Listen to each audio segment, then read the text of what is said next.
Náš animační tým funguje tak, že rodiny, co sem jezdí, tak vlastně chceme, aby se nenudili. A tím pádem my vytváříme program a zároveň chceme, aby i rodiče mohli své děti odložit do klubu a my se o ně vlastně postaráme. My vlastně zpestřujeme program dětem, vytváříme jim celodenní zábavu od rána do večera. To není jenom ohlídání. Jo?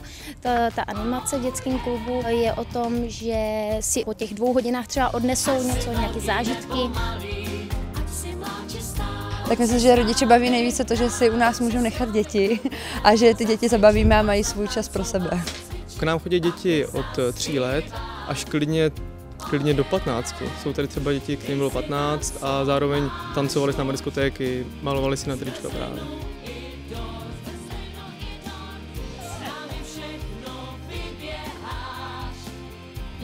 Tak každý je založený úplně jinak, takže někdo si najde svoje ve sportovním vyžití, různým volejbalu, pingpongu, ve vodě, někdo zase kreativně založený, takže kreativní dílny.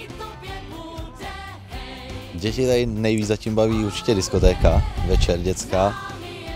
Že se s náma baví jako s kamarádama, my jim s tím pomůžeme a nejsme jakoby nad nima ochranná ruka jak ty rodiče, spíše jenom vedem správným směrem.